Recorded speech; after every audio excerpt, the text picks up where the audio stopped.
Good morning, everyone, and welcome to the show. Phil here. Today is Sunday, the 6th of August, 2023, and this is the Level 1 podcast where we are busy having fun way down here at the itty-bitty bottom spot of the gaming ladder. How are you all doing? I hope you're doing all right. I hope you're having a good weekend. And hey, if not, maybe we'll turn that frown upside down today with the show, right? Got a good amount of stuff to talk about today. Lots of updates. Lots of stuff going on in the realm of fighting games with EVO going on this weekend, and there's a couple things to discuss there. I made a big decision and investment last night. I would like to talk about that because that is absolutely going to affect the future of these streams here on DSPGaming moving forward. And the mini PC is coming later today, which is really exciting. At least I'll be messing with it, trying to get it initially set up and figure out how to get it working. Although I don't really know how that's going to go. I guess we'll find out. A lot going on right now here on the channel. So, how's it going with you? Hopefully everything's going well with all of you out there. I noticed definitely this weekend attendance has been down on my streams. And I think a major reason for that is many of you are into fighting games like me. And you've been watching EVO. And I totally understand that. You know, if LTG had manned up and accepted my challenge, we would have had a stream that would have been absolutely amazing. That probably would have blown away viewer numbers for EVO during those qualifying rounds, but instead he decided to scrub out like usual in life. So anyway, everyone's watching EVO. Okay? So, yeah, I've noticed that, and people have even been saying, you know, they'll show up late to my stream and they'll be like, hey, EVO just ended for the day and now I'm here. I get that. For me, I'm not going to be watching EVO. I will likely watch some matches after the fact. Like, I'm sure there's going to be EVO footage all over YouTube, so that I'll be able to watch and learn from the things that happen to EVO and the strategies used in Street Fighter 6. But for me, it's a work weekend for me. You know what I'm saying? Anyway, so, how y'all doing? I hope you're doing well. Let's talk. Where do we even begin? Because I have so much to talk about today. I have multiple topics to talk about. Let's just start with EVO because I already brought it up. All right. So EVO is a ginormous fighting game championship, although it's not really necessarily, I don't think, considered the nationals anymore. At one point it was considered the big national tournament in the USA, but since it got sold off to Sony, and now you have things like Capcom Pro Tour and stuff that have $1 million prize pools, EVO may not be the top tournament anymore, but still, it's really the first insanely huge major tournament for Street Fighter 6, and right now, there's only 6 players left in Street Fighter 6, which is weird, because usually they play to the top 8, but for some reason in this tournament, everything went to top 6, which I don't know the format they were using to do that. Unless they played 2 losers bracket matches early, I'm not sure. But anyway, in the top 6 of Street Fighter 6 at EVO, here's who they've got. 2 Kens. What a shocking twist of surprising fate there, right? A Cammy. Okay, not surprising at all. A Chun-Li. Honestly, I'm not surprised at that. I think Chun-Li is a really good character. I just think that no one really uses her online because she's so hard to use. Having to use stance changes and the like, while the other top tier characters are much easier to use, I think Chun-Li is quite hard to use, and therefore I think that's why you don't see that much, but I think she really is a great character. So those 4 don't surprise me in any way, shape, or form. Alright? Then there's a JP. Now, JP, every JP I've played online, for the most part, has been a pattern player. Meaning they have a strategy that they use from mid to long range, and they try to keep you away and lock you down with this strategy, and if it doesn't work, they pretty much, crumble. Now, obviously that's not going to be the case with every JP, and I'm not sure how this JP is playing. I haven't seen him at all. I'd be very interested to see the play from this JP who made the top 6, because that means he must know something most people don't, right? Like, what is he doing that's actually locking people down? So I'd be interested to see that. And then, very proud to say that there was a Blanca in top 6. It is Mena RD, the guy who we talked about on these streams just a week ago. Remember I said I was watching videos on YouTube and he was one of the top players. He's one of the top tournament players right now. And he won the first major tournament for Street Fighter 6 at CEO back in, what was it, June, July, whatever. I think it was June. With Blanca, and he is representing Blanca at EVO, which is really cool. What's weird is, if you look at the other top 5 players, like, all the people you would have thought would have been notable names aren't in there. There's no Tokido, there's no Daigo, there's no Justin Wong, there's no top players from the Street Fighter V era. Like, it seems like when you get these major tournaments now, it is a toss-up who you're going to see in the finals, which, by the way, is refreshing. Because back in the day, when I used to be a pro-level tournament player going to EVO, it was always the same, like, 10 to 15 people winning everything. And reason being is because back then there just weren't a lot of people who were able to live that lifestyle to play enough to be a top tournament level player. If all you do is travel the country playing competitive Street Fighter, chances are you're probably going to win all the tournaments, right? And that's how it was back then. Guys like Justin Wong, Ricky Ortiz were able to constantly travel the tournament scene, playing in every tournament, learning every strategy, and therefore at EVO they dominated every year. But now, there's entire sports teams, esports teams based around this. They sponsor you. They fly you everywhere. They allow so many people to play these games full time that now it's kind of a toss-up who you're going to see at these events.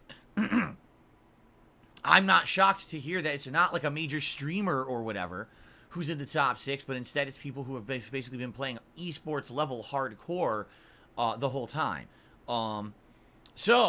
Yeah, top 6 looks interesting. I like that spread, but it's kind of messed up because 4 out of the top 6 are exactly who you would have expected to be in the top 6.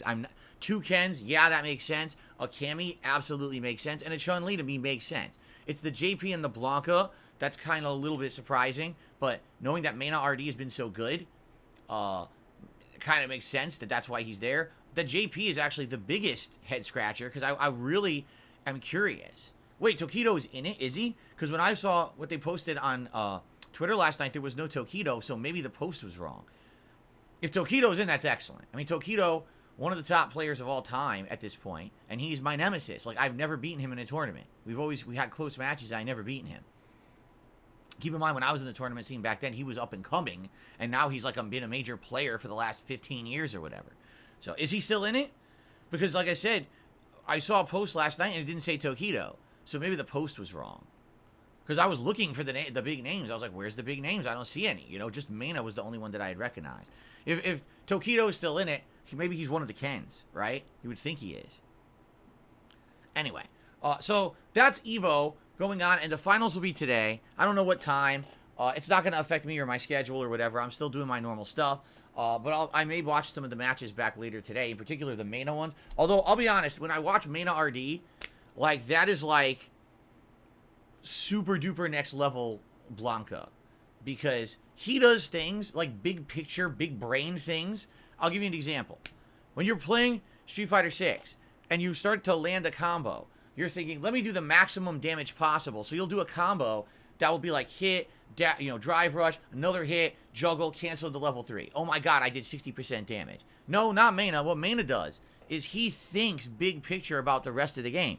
He doesn't care about damage as long as he gets you to the corner, because if he gets you to the corner, that's where he dominates. You're going to get stuck in that corner and have a hard time getting out, and that's what he wants. He wants you trapped. So instead of doing a combo ending in a level 3 super, he'll do an extra juggle where normally you do level 3, he'll do another drive rush into light kick, into coward crouch launcher, and then push you further to the corner.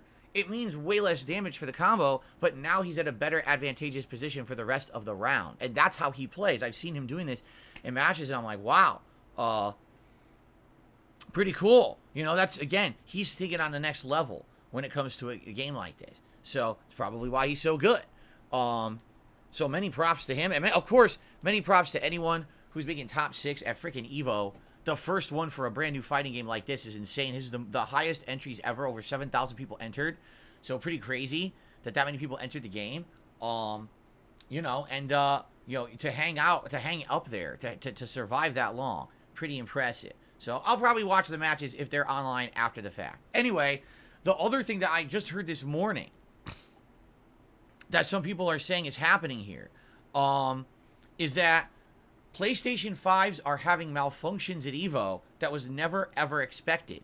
So you got to think of something. When you're at a major tournament like this, they're probably starting their pools for tournament play early in the morning. I would think like 9 a.m., if not earlier. And they're probably running all day long, 12, 15 hours. Those PS5s are on all day running games like Street Fighter 6.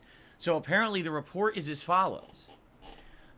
PlayStation 5s at EVO are melting people's controllers and melting the USB ports.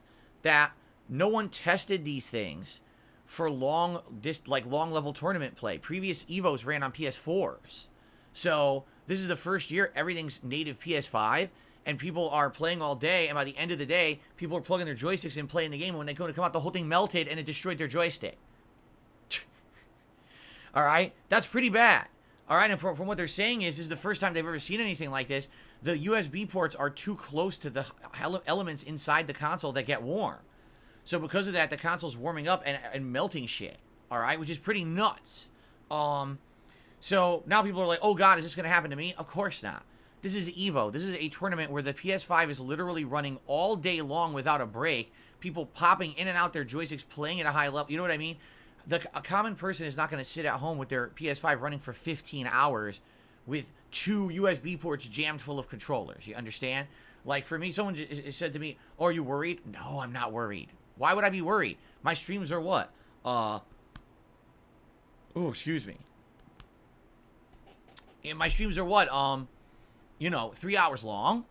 So with 3-hour-long streams, is my console going to overheat? Of course it's not. It does get hot, by the way. Like, for example, whenever I play PS5, just playing Final Fantasy 16 recently, I go over there after my stream, and I'm like, oh my god. Like, the ambient temperature is way hotter. You can tell that thing heated the fucking crazy up during the stream. Like, damn. But, you know, I don't think I'm going to have that issue. I'm not someone who's going to be, you know, playing that kind of insanely long time period, so not a big deal. But I could see for tournament organizers, this could be a major, major problem. It could be.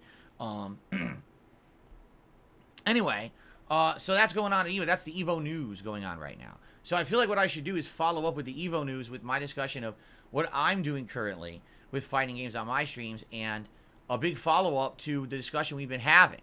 Alright? So the discussion we've been having for the past couple of days is in regards to Mortal Kombat 1. Because Mortal Kombat 1 will not be cross-platform during the beta period, which takes place from the 18th to the 21st of this month. It also will not be cross-platform at launch. They're going to patch in cross-platform play later on, but it's not sure when. If I'm going to play Mortal Kombat 1, which I want to, and I want to play against the biggest amount of players that available, and always have a good player base for it, I got to get it on the console that has the biggest player pool, and that's going to be PlayStation 5. So, that being said, I had to make a big decision. If I'm going to get it on PS5, am I going to invest in, PlayStation Plus again to get it so I can play online? Because you have to pay for the online play. And my joystick, my old joystick that I have, the Hori Real Arcade Pro 4, is almost a decade old at this point. It's something that I bought for the beta of Street Fighter 5, so think about how long ago that was, okay? And I've used it for so many games over the years, including Street Fighter 5, Injustice 2, Mortal Kombat 10 and 11, and a bunch of retro Street Fighters. Oh, Tekken 7, by the way. And a bunch of retro Street Fighters, including games like the 30th Anniversary Collection and Capcom Fighting Collection. So I've played that joystick a lot, and I'll be honest, it's worn out. It still works fine. Don't get me wrong, there's no buttons that are broken. But you can tell when you use the joystick, it's worn out. The buttons, you know, don't feel as good anymore. The joystick definitely feels like it's a little bit worn out and doesn't not as good of a response as you would want from your competitive level controls. So basically, we've been talking the past couple of days, what do I do? And there's two schools of thought. One school of thought is just save money and play it on Xbox. Nobody cares. But the thing is, I've got a great response these last, you know, couple of months for Street Fighter 6. I really did. Like, people loving the content. Is it insane, record-breaking views? No. But the streams do well. People support the streams. And the videos on YouTube do okay. All right? So, I know when I play Mortal Kombat, for example, when I play through the story mode, people are going to love that. They absolutely love when I play the narrative parts of Mortal Kombat and exploring different characters, playing online. And if there is other single-player content, which we don't know yet, typically they would call it the Crypt. But there is no Crypt in this one, supposedly. They changed it. There's something else they've added that's not the Crypt, but it's different.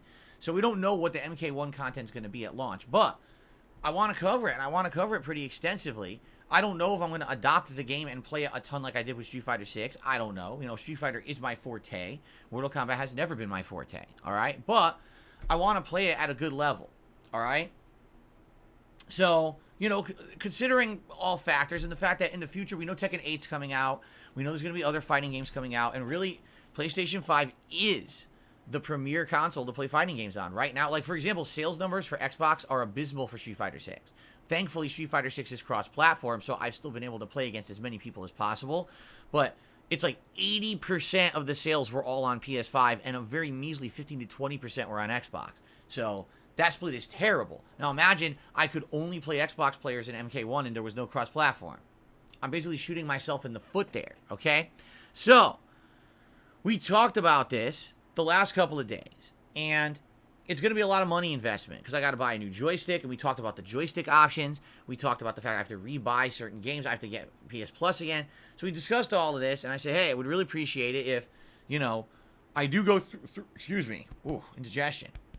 Ooh, excuse me. If I do go through with this, I would appreciate it if I could get some support from the viewers who've been really enjoying the fighting game stuff and are looking forward to more future content in fighting games, if you would support those streams, because, man, it's going to be an expensive endeavor to do this upgrade, basically, so that I have the best situation for fighting games moving forward. All right? And I held off for a couple of days, and I was thinking about it. And last night, it was after dinner, I was sitting in the living room with my wife, and we're relaxing, we're digesting, and I was like, you know, Street Fighter's been really good to me right now. You know, it really has been. If you take a look, the last 2.5 months of content I've been putting out at Street Fighter 6 has been really good. I'm doing well. You know, I'm leveling up in this game. It's to the point where I was thinking in my head, here's the thing. There's no carryover of your progress when you play different platforms of Street Fighter 6. So, for example, right now, I've been playing Street Fighter 6 on Xbox Series X. I'm master level with Blanca. My Honda, within one day, is now at 3-star Diamond. I got 1-star Diamond Luke. I've got a 5-star Platinum Lily, who if I play another couple times likely will be into Diamond, okay? So I've got some pretty decent rankings under my belt on Xbox. But I'm thinking about it, and I'm like, it's not going to carry over if I play on PS5. But the thing is, all right, I am actually, for the first time in many years, and I mean this, for the first time in many years, I'm feeling comfortable in my skin playing Street Fighter. If you don't know what that means, it means ever since I've been a YouTuber, essentially, all right? The only fighting game I've ever felt comfortable playing, honestly, has been Super Turbo. Every other fighting game that I've played, especially the newer ones, Street Fighter 4, any of the Mortal Kombats, the Injustices, Tekken, etc., I never really felt comfortable. I felt like I was just learning the basics. And I would play through the basics, put out videos that you guys would watch, and I'd make some money on it, but I never really felt comfortable playing the games. I never really felt like I was learning them at the next level. Perfect example here would have been Tekken 7. I played Tekken 7 for what, like 2.5 weeks? And after that, I told you what I felt like happened was I hit my skill cap, where unless I invested a lot more time into it, I wasn't going to learn anymore. So I dropped it. I just stopped playing it entirely, okay? Right now, with Street Fighter 6, this is the first time I actually feel like I have progressed past that wall of skill. I have learned further. I have advanced my game. I'm sitting there with a new character like Honda, and I'm destroying people all day and getting into the mid-level of Diamond rankings on one session. That's pretty insane. All right? It is. So, that being said, and knowing that right now fighting games are good to me right now. It's good content, it's good variety, it's doing well. I decided that I was going to do the investment yesterday. And so, basically what I did was a couple things. First thing I did, I ordered that joystick off of Amazon. It's coming this week. It's the really good one for PS5. It's the one that has the highest grade Sanwa competitive parts in it. And it has a giant build. So basically it's meant to be like on your lap. It's going to stay super secure when you're playing. It's actually much bigger than the joystick I've been using on Xbox. It's wider and larger and heavier. It's supposed to be like super secure. So I got it. And it's coming later this week. Supposedly sometime on Tuesday, but they didn't confirm what time on Tuesday it's coming. Okay? In addition, I purchased Street Fighter 6 on the PlayStation 5 and I installed it. I purchased a 1-year essential subscription to PlayStation Plus. Alright? And I decided to do some testing. And the testing was very successful. What I found is that I could easily convert my Capcom ID over to the PS5. So therefore, my Capcom ID account and all of its settings are already working on my PS5, meaning shouldn't have any issue with pop-up messages or invites like we had on the Xbox. All that's already been turned off from the get-go, which is great. You know, I actually, last night, before I did my late-night stream of GTA 5, I played a handful of casual match games online on PS5 using my Hori Real Arcade Pro 4. That's the old joystick, the beat-up one that's like almost 10 years old. All right? So here's the deal. I won every set that I played. I probably played 4 sets. Probably 2 with Blanca, 2 with Honda. I won them all. The controls are all right. They're not great. What I really didn't like was the joystick. That joystick on there is worn out. So I'm trying to do motions and stuff, and it's like, oh, like I really have to go, oh, like really push it hard to get it to really react. It's not as good as a fresh joystick, which I need. I definitely need something new. The buttons are all right. The thing is, the buttons feel loose. If I had the new buttons that I installed on the Xbox joystick, they have the right feeling to them because they're brand new. The ones over there, I mean, those are almost a decade old, so they do feel worn out, and I get the feeling that eventually they wouldn't be as responsive. They're feeling all right now. Like, the few matches I played last night, they felt okay. But I'm definitely glad I ordered a new joystick. You're going to start a new setup. You're going to start fresh. You definitely want to start with everything at the ideal state. Not, oh, you're using hand-me-down stuff from 10 years ago. So, I will use that joystick until the new one shows up, and then when the new one shows up, then I'll start using that one. I'm excited to try it because it looks like it's a really highly rated. Everyone loves that joystick. Even people playing in tournaments love that joystick. So, I'm excited for it. So, I played, and it seemed smooth. And the game runs beautifully on the PS5. It seems to run pretty identically to Xbox Series X. I literally didn't notice any graphical differences between the two. They look the same to me. So, and by the way, you might say, oh, well, what about sound? Because didn't you say the sound between the consoles is different? Yeah, but it's surround sound. There is no surround sound in fighting games. So it doesn't matter. Like, it sounds the same to me on PS5 as it did on Xbox. Like, it sounds almost identical. So that doesn't really affect me either. You know what I mean? So it looks good. And what I will do is, starting Monday, when I play Street Fighter 6 and X tomorrow night, when we do community night, I'll be playing it on PlayStation instead of Xbox. It won't affect anyone because it's the same system where you set up a private lobby, or excuse me, a public lobby, but you password protect it. You just search for my account, DSPGaming. It's still called DSPGaming and all that. You should still be able to find it and join it, and we should have the exact same kind of night that we were doing before. We should be able to do tomorrow night, okay? So, I think it's gonna be interesting. All right, it's gonna be interesting moving forward with Street Fighter 6, and of course, now what I will do, I will absolutely pre-order Mortal Kombat 1 on PS5. That's going to give me access to the beta, not this coming weekend, but the weekend after. And so that weekend after, there will be streams of the Mortal Kombat 1 beta.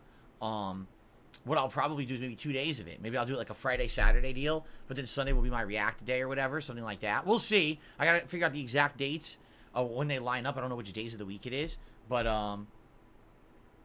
no, but yeah, like that should be fun to play all that stuff and have a good time, you know, enjoying the beta and all of that.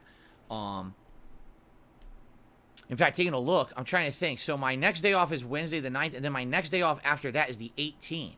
So there you go. So what I should do If it really is, I got to look at the dates. I got to figure out exactly what the dates are, because I'd like to play the Mortal Kombat 1 beta 2 days. But I can't do it the 18th because I'll be off the 18th. That's my day off. After 8 straight days of streaming, that's my first day off. So I could definitely do it all day the 19th. I could maybe do it half the day the 20th because there's my React day. And then maybe if it is because I thought they said the 18th to the 21st. I got to confirm this. If it really is 4 days, then I could do all day Saturday, half the day Sunday, half the day Monday. And that would be a good mix for the beta, I think. But I would have to confirm that. I have to 100% check that out. Okay? If you guys have any of the skinny details on it, I swear it said the 18th to the 21st, but I could be wrong. Maybe it's only the 18th to the 20th, in which case I can only play it Saturday, Sunday. Then so be it, right? But yeah, I will be getting the game on PlayStation 5 and playing the beta that weekend. Okay, with my new joystick and everything. So, all right. So I made the investment. All right. This week, starting Monday, it's PS5 version of Street Fighter. Now, what does that mean for my rankings? It means they're all resetting. All right. But I'm not too worried. What I think I will do is on Tuesday, the daytime stream is supposed to be ranked Street Fighter 6. We'll either do Honda or we'll do Blanca. You guys decide. And I'll take that character and I'll do new ranked placements on PS5 and we'll play through. Likely I'll get placed in Diamond and we'll just play and try to beat as many people as I can and try to push forward and rank up as quickly as I can. You know, it might get halfway to Master anyway, right? I guess we'll see. So it'll be fun. It'll be a fun climb back up. I don't think it's that big of a deal, honestly. It's not like, oh my God, this is years of progress lost. This was basically like the whole, let's be honest, the whole first month of gameplay in Street Fighter 6 was just learning. It wasn't like serious gameplay. It was everyone trying to learn the game or whatever. Now I know the game way better than I did back in June. Now I'm parrying everything. I'm dash canceling and combos. I'm doing everything good. You know, back then I didn't even understand half the mechanics of the game. So you get better over time, you improve, and the next thing you know, you can easily just kind of coast through these lower levels, and I think that'll probably be what'll end up happening. So, anyway, well, we'll see what happens this Tuesday. Okay, all right. So I made the investment. Now, what does that mean? It means, hopefully, fighting games will go really well. Hopefully, fighting games will be in my rotation. Because a lot of people have been saying, well, what about Mortal Kombat 1? Are you planning on playing MK1 the same you're playing Street Fighter 6? I mean, no, not right now. I want to play the story. I want to try out characters, go online, and see what the other modes are. Am I planning on playing it as hardcore and as often as I have Street Fighter 6? No. Does this mean when MK1 comes out, I'm dropping Street Fighter 6? No. I will likely keep Street Fighter 6 in the rotation at least a couple nights a week, just to keep playing and not getting rusty as I'm exploring the new fighting game. Now, I'm not going to be playing Street Fighter 6 nearly as much as I'm playing it now when MK1 is out. That'd be crazy. You see, but yeah, that's my plan. By the way, we got an imposter. Let me get rid of this guy. I'll get rid of the imposter. Don't worry. Get him out of here so that way he doesn't cause problems. Okay. But yeah, now, don't worry. It doesn't mean that this channel is becoming overwhelming just fighting games. It's not. This fall, we got so many epic games coming out that I'll be covering for you guys that are not fighting games. You don't have to worry about that. But if you've liked fighting games, this is good news for you. But I will ask for a favor. If you like fighting games, if you're appreciative of the fact that I am putting in this effort and this investment into them to try to make it the optimal experience for all of us, for me to play them and excel at them, and for you to enjoy the content I put out, please support the fighting game streams. All right? This is a huge investment. That joystick alone was hundreds of dollars. Then I rebought Street Fighter 6. I got the year of PS Plus. That's over $100. And then moving forward, I'm going to get MK1. That's more and more and more. Okay? So, please support the fighting games because I just dropped a lot of money. All right? I'm not saying, hey, guys, come on the stream and dump a ginormous contribution. I'm not saying that. I'm just saying, hey, come to the fighting game streams. Please watch. Please support. If you're someone who watches the fighting game footage on demand after the fact, please consider supporting in some way besides ad revenue. Ad revenue on YouTube is so tiny.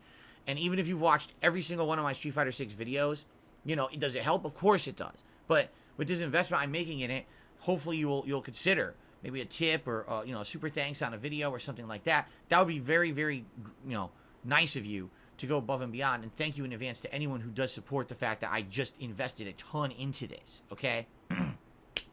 So there we go. Now, one other topic to talk about before we get to the schedule and all of that, and that topic is my mini PC, which tonight I'm hooking up now.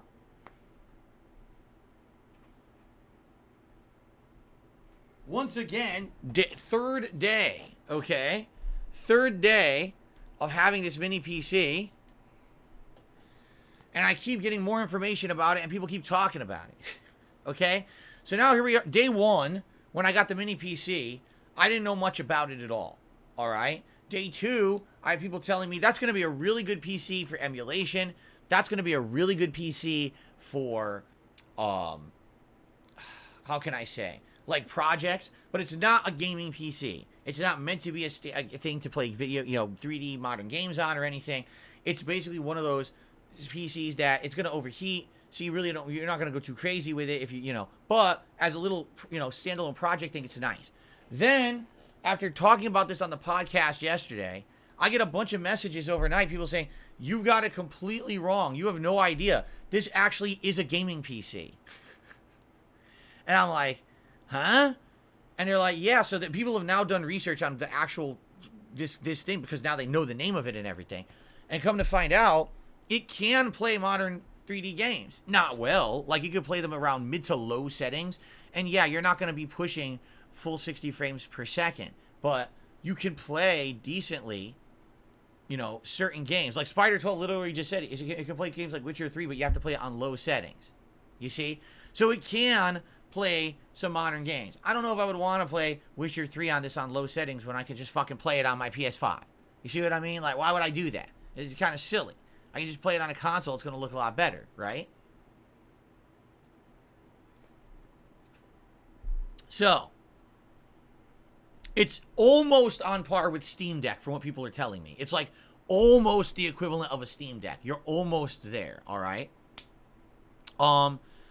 Supposedly, this does have a fan in it, which blows me away. Don't ask me how the fan fits in that goddamn thing, but supposedly there's a fan in it. Okay, I guess we'll see again. I haven't hooked it up yet. That's what I'm doing tonight, all right? So apparently it does have some kind of a cooling solution, okay? So I guess we'll see when I hook it up tonight how it works, but here's my goal. Tonight I want to hook it up. I want to get it working. Obviously, I got to boot it up, get the Windows, working, basic stuff. I have a keyboard and mouse in my closet. Sadly, they're huge. Look at the, want to see the keyboard and mouse I have? It's ridiculous.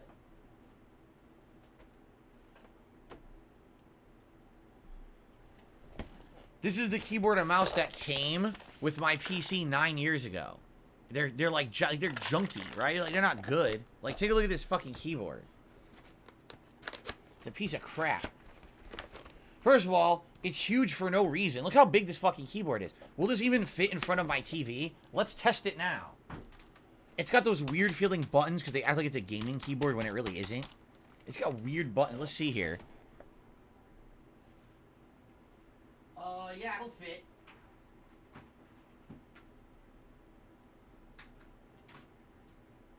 It fits. That's good. It doesn't even sit steady. Look at this. It doesn't even sit. What the hell? It moves. It moves around. What the fuck? Alright, fuck these. Let's go flat. Okay, that's better. Alright, so it does fit. That's good.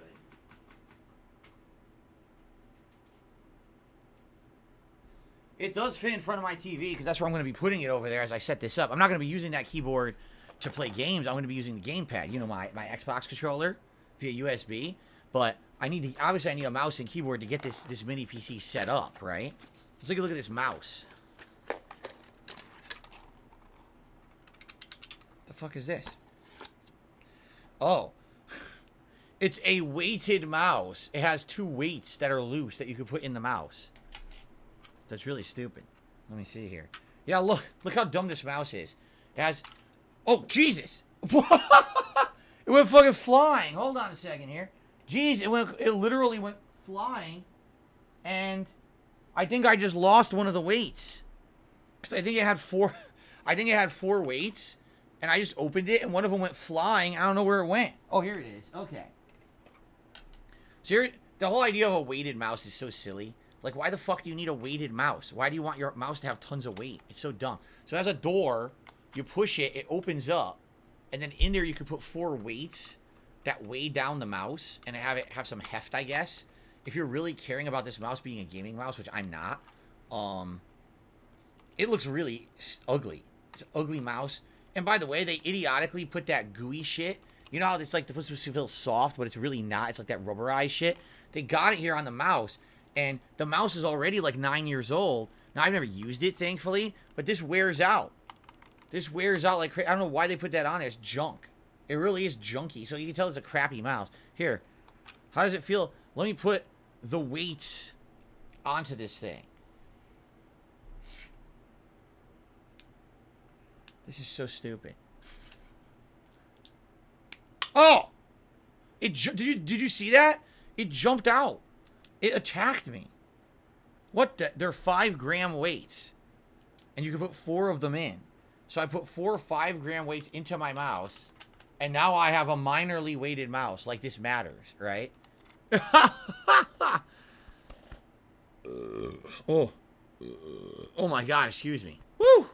So, there we go. I have a keyboard and mouse to use with this mini PC. I'll actually put it over there because this is where I'm going to use it later.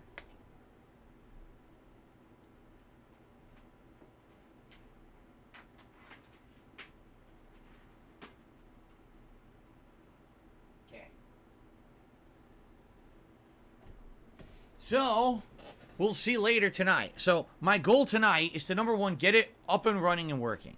Get it running, get the Windows activated, Number 2, try to get some basic stuff on there. So, number 1, to get Steam installed, and maybe install a couple games to test on there, because I'm curious. I want to test it myself and see how the games run on this thing, right? So, once I get Steam on there, I'll probably download a couple older games that I have and maybe test them. I don't know exactly what games I have. I don't have a lot. Most of them are going to be much older games. I haven't bought a new game on PC in 100 years. But maybe just do some tests on various different games to see how they perform. Classics versus more modern. Like, for example, I have Doom 2, but then I could run, like, Visage. I could run different games, try different settings, see how it looks. So I'll do a little bit of that. I mean, the game that I want to play on it right away is a retro game. I want to play Chrono Trigger, okay? So that's the one I want to play the most. But someone brought up something super interesting that I want to address on the podcast today because I didn't even think about it. Okay, hold on. Let me get this shit back in my closet. Last night, someone left a comment on one of my videos, and they're like, so you realize something that we've been talking about for years you can do now. You can play Fightcade. Fightcade is the way that everyone emulates old school fighting games on PC and plays them online in an online competitive setting. And I have not been able to do this because I can't capture and stream from my PC while I'm also playing stuff on it. It chops up. It kills it kills everything. So now imagine, right, that I'm actually able to run Fightcade on this mini PC and play retro fighting games, Super Turbo, Third Strike, classics that I've wanted to play for years and years. Maybe people will actually play the old school versus games, X-Men versus Street Fighter, stuff like that. Marvel vs. Capcom 1, which I was one of the best in the world at one point, and I haven't played in a million years, right? So all those old school fighters, I may actually be able to play them. Now, there is a downfall to that. People who play on Fightcade are ultimate tryhards. I know this for a fact. They've literally been sitting there for the past 20 years playing these games on Fightcade. So they're masters, and I'll probably get my ass handed to me trying to play these games on Fightcade because these people have fucking been playing it nonstop. It's like, to them, every day's competition day. For what? But that's how they are. So you're like, oh, Marvel 1, I haven't played this in like 10 years. Let's have some fun. Oh, one-hit death. What the fuck? What just happened? I was trying to figure out my special moves.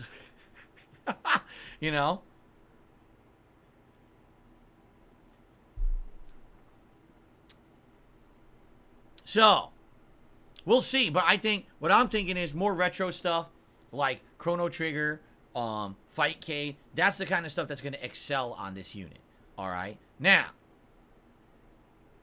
as for anything else, again, I don't want to overpromise and underdeliver. And I feel like if I start telling you guys, oh yeah, this is going to play all modern games, so now I can play all kinds of games PC-wise for you guys on my stream, I'm not making those promises yet. Let me test it. You know, tonight I'll do a little bit of initial testing. Over time, I'll probably do more testing. Give me some time to mess with this this platform, I should say, and really see what is it capable of. I won't know till I actually have hands-on experience with it. All right. You can watch benchmarks online all day. You can watch people's test videos. Doesn't mean nothing. It has to be personal experience, right? So, I'm excited to see what happens with this tonight. So how is this going to work? Let me now explain the schedule. Now this is a good transition to go into the schedule for the week, because now the schedule for the week is going to be interesting, okay? Today, I'm only streaming once. Right now, it's this Level 1 podcast, and when this podcast is done, you're going to see a prompt to take you over to my React stream over on DSP Reacts. That's my React exclusive channel. Today is DSP versus the Internet, where I'll be reacting to clips as nominated by my members over there for 3+ hours. It's a great show. I love to see the variety of clips you guys nominate. And by the way, the React show has more members than ever. We have over 130 members over on DSP Reacts right now. So we actually had more nominations this week than we have ever had before for the show. That's awesome. Now keep in mind, everyone has equal chance to get their videos watched because it's a randomized playlist. So I'm curious to see what we watch today. It'll be a good show. So that's today. That's the main stream. There is no late stream tonight, and there's 2 reasons for that. Number 1, I need to film private React videos for my patrons for the month. I owe 3 this month, so I need at least 90 minutes to do that. So I'm taking the time to do that when I normally would be doing the late stream. But in addition, I'll be taking some of that extra time, setting this guy up, and testing it out and see what it really runs like. All right? So I'll take the time to do it. Probably about an hour and a half I'll have extra to hook this thing up, try to get it up and running, and see it where it goes. I really hope that I can get stuff working on it. I would like to maybe get Chrono Trigger installed, maybe a couple other games installed off of Steam, boot them up and see how they run. Okay? So we'll see. We'll see how it goes. As of, tonight, I'll probably give you guys a report. Remember, I'm going to do the daily wrap. So in tonight's daily wrap, I'll probably talk about it, but more than likely, I'll give you the full rundown on tomorrow's Level 1 podcast on how it went. Okay? So there you go. Cool. Then, on Monday, the first stream on Monday will be GTA 5 as a daytime stream. Now, this is a big move for GTA 5. I've now played it 14 hours, and in those 14 hours, we've made great strides, great progress. All 3 characters are unlocked. We're alternating between them for their own main plot lines, their crossover plot lines, and their side content. And I do want to say thank you guys so very much to everyone who's attended those streams and supported them and helped me out, because I feel like this playthrough's turning out much better than the first one.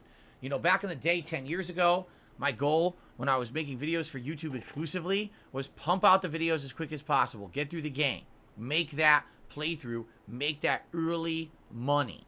All right? It's not about that anymore. Now it's about actually having interaction with the stream chat, talking about the game and what's going on, you guys helping me out to know what side content things are available that's meaningful. And already in this playthrough, we've done several things that I never did in my original run that I'm liking. So it's been pretty good. But ever since I started playing the game, I got multiple complaints that I'm only playing it at night. And people are basically saying, well, that's not cool, because sadly, they want to tune in to GTA 5, but they can't make the late night streams because to them it's too late. For example, a lot of my viewers are European, and to them that's the middle of the morning, right? So with that being said, I understand. I get it. People want to attend these streams. They're really enjoying the retro vibes of a 10-year anniversary run, and they can't make it live. That's disappointing. So as of Monday, it's a daytime stream. We'll see how this goes. We will see. Will more people show up? Will more people be able to enjoy and contribute? We'll find out. I'm curious. I hope that it does work out and people will be able to say, hey, I'm here for the first time now, because now you finally made it a daytime stream. All right. My plans are to balance GTA 5 and Street Fighter 6 as daytime streams over the course of this month. And then the night streams would be, stuff on here like Chrono Trigger, as well as maybe some other stuff like maybe more World Tour mode in Street Fighter 6 or something like that. We'll see. So there you go. That's what I'm planning on anyway. So anyway, tomorrow GTA 5 is the daytime stream. The night stream tomorrow night will be